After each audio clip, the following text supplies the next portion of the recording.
Grabe!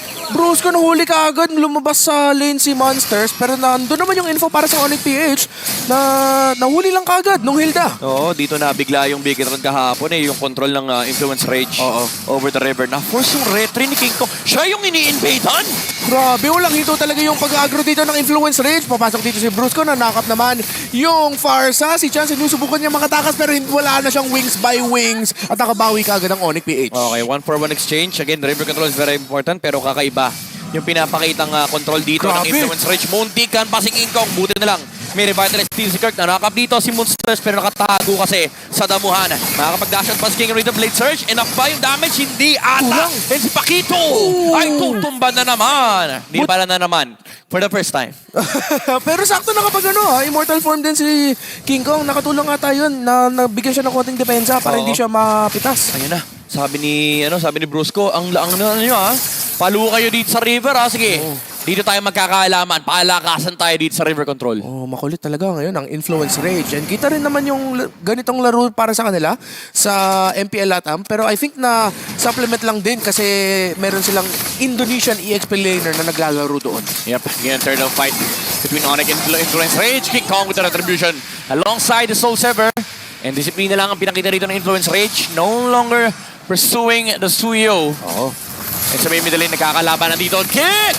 Wala kay Brusco. Nahuli nila dito yung Farsa as well as Monsters on the Hilda. Pero nakahanap naman sila ng bawi dito si Kirk. Which is i-control mo yung early game nila para maging hindi komportable yung Onyx, okay? Grabe, palaban. Ayaw bigyan ng momentum si King Kong. Kabisado ata nalang Sigma pattern. Pati yung mga invasive maneuvers ni King Kong. Na-force na naman yung retribution.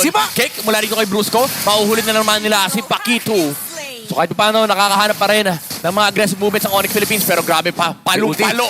Literal, pinalo. Si Brusco and the Cho gets shut down. Grabe, Super Prince. Binigyan. Kelra, nagpupush ng lane sa baba at makakalabas muna siya. Tingnan natin kung magdo-double lane. Mukhang oo nga. Pero makasipa si Brusco. Nahanap si Pakito. At yung damage ng Farsa, hindi mahuhuli si Brusco. Pero there's like nagamit na. Diversion mula sa Onyx Philippines, hindi sila sasakay. Dahil nakita ni Chan yun, pero nabigyan si Monsters. Apat yung nakasalubong niya. And makukuha pa ni King Kong yung pagon. Ang Yoton, tutumba na. Kirk, muntik pang umabot ang kanyang AOG. Muna, maghanap si Brusco at si Friends. Kita nila na nag-TP kasi hindi nila alam saan papunta. And mabibiktima pa nga si Monsters dito doon sa may damuhan. Okay lang! Okay lang, 2v1. Okay, 2v1. Bihira ang makakasolo kill kay Kelra. And lamang pa rin si King Pakito na force back. 10 seconds bago mag-spawn time versus sa pupunta naman si Super Friends. Ngayon may biyahe. May biyaheng patagumpay doon sa may bottom lane kasama pa si King Kong. Wala kang flicker! Nahuli dito si Fury pero sa may batang likuran si Monsters. Sinalubong nga rin yung Onyx Philippines kaso wala silang damage. Sabi nila, kulang na lang tayo sa damage pero nandito si Jotun sa susubukan niya gumamit ng ultimate. Yung kalit pero si Brusco pa rin nakapag-last hit pero na-burst doon si King Kong. Pero yung Joy nasa likod, nahanap si Kelra at walang takas na ata. Ginamit yung AOG, naiwasan pero nung nakapatagsipa pa rin ni Brusco at si Super Friends! Diversion sa likod para sa mga 800. Pero again Onyx Philippines. Masakit. Ang hapti. Heavy cross mo, napagamit na. Napakagandang dodge mula dito kay Kelra. Medyo nabali yung paa ni Yotun doon. Tintihin yung iba. And tulad yan, may iniintindi na naman. Sa ibang Influence Rage, nag-TP na naman. Super Prince in. Napakagandang Raging Sandstorm. Mula dito kay Pakito. Pero sapat pa. Sa may bandang likuran, na-kick! Nasipa yung Joy sa ilalim ng torre. Tutumba na ata si Yotun. And the Joy gets shut down. King Kong with another blade surge onto the front line. Tutumba siya sa mga bala ng Granger. Pero ito na ang Super Family. Tumatime na sa Tier 1 Tower ng Influence Rage. Apat ang nawala dito. Si Kirk tumitingin na, sabi niya, sino kaya ang pwedeng sabahin ni Brusco rito? Kita na rin Brusco. Sabi niya, pwede na yan! Kanina pa makulit yan! And tutumba na rito sa Pakito. Lord, sino makakahawak? Monster, sinusubukan niya humarap. Nang possible entry sa may bandang likuran. Pero yung Joy na nga, napakagandang heavy crossbow mura kay Kelra. Nakatakbo ba siya? Palayo sa Joy! And si King Kong naghaharap ng next target. Purify mula dito ko Chan para hindi siya ma-stun. Nung katot-katsa na tumalong with the AOG pero nagkatipian na lang. Alam na nila na libreng Lord na to. Pero si Super Prince, walang libre-libre. Halika rito. Pero nakatakbo pa rin naman yung Farsa. Pero yung Lord ay nakuha na nga ni King Kong. Lumalaban pa rin sa Fury. Flicker in. Grabe naman yung Ines. Grabe yung Ines ni Fury. Flinikera niya pero hinarangan yung mga bala ng katawan ng Onyx Philippines. Masyado kayong excited. At ito naman, maghahanap ng ganda ng Onyx Philippines. Ba, nahanap kagad si Jotun. Wala nang jungler, wala nang Joy, kagad ang influence rage. Knock-up lang yun, ha? Knock-up lang yun. Wala bang sipa. Ganon nakataas yung damage output ni Kelra. Almost 2,000 yung kalamangan niya. AOG Oy, Kirk! mula kay Kirk. Doon sa may batang likuran. Inabot nila dito si Chan. And pinok lang. Hindi nakabawi. Yun yung hinawakan yung tenga mo. Wala kang magawa. Okay ka ba dyan? Ang tinanong ng Onyx Philippines. At ngayon, okay ba kayo? Kasi makakapush sila ng Torre. Inhibitors, Lord, Minions.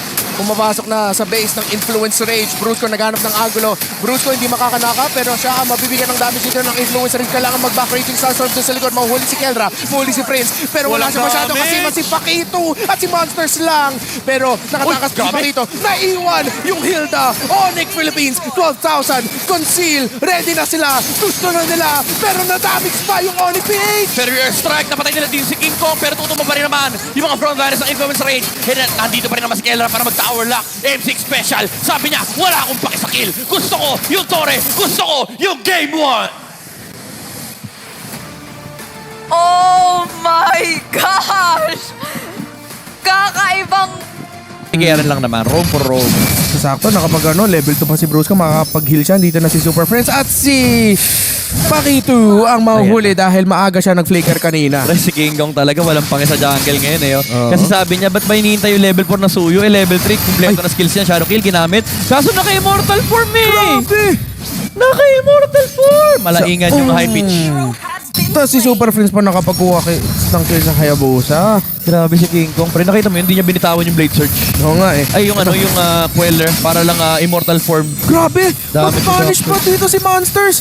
Ay nako, dapat... Ay, That's dapat, it. That's it? That's it. Okay na. Sinabi ko na. So, Influence Rage, kailangan nila ng milagro dito. Kailangan full target lock sila. Kay King Kong, tulad nung nangyari na nung game number 1. Ito na naman si King Kong, i-invade na naman.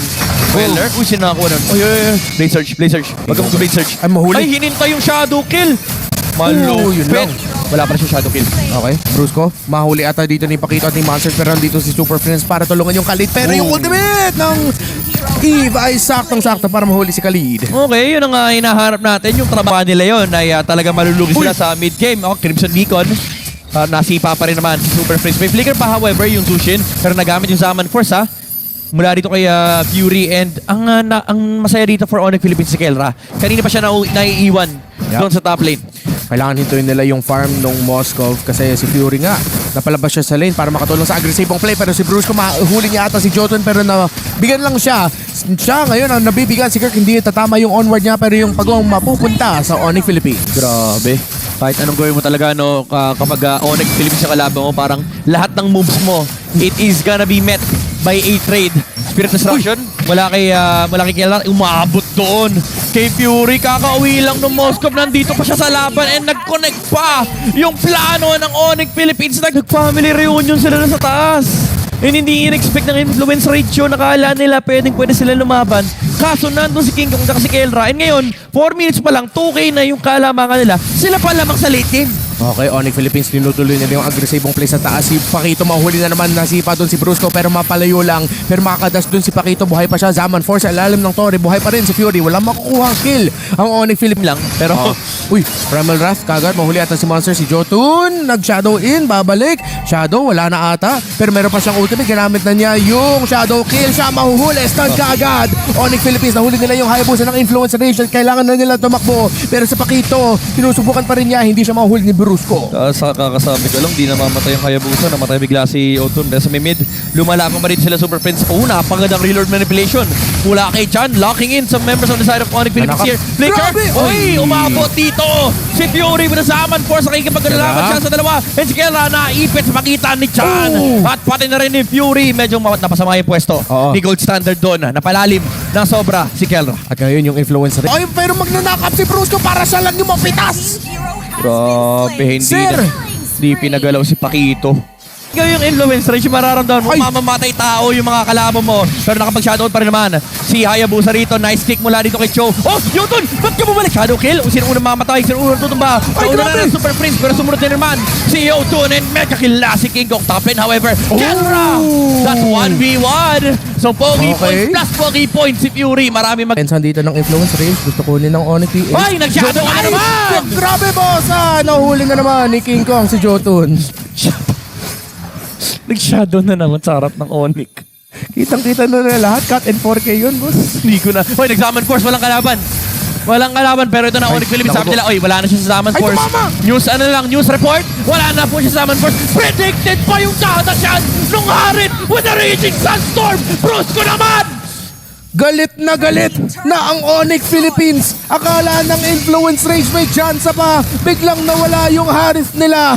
Torres sa taas pinupush. Minion waves hinihintay sa gitna. Grabe ang prediction ng ginawa ng Onyx Philippines. Pero ito na nga yung real world manipulation sinasabi natin. Jotun pumasok. Ginamit yung ulti. Kulang yung damage. Si Monsters pa yung nadamay. Hindi ko na kinakaya. Grabe si Bruce ko. Prinidik yung dash nung Harit. Kala nila pwede pa silang lumaban for the side of influence range. Actually, kahit di nga lumaban yung chance lang makatakbo. Pati yung pagtakbo, ayaw nilang ibigay.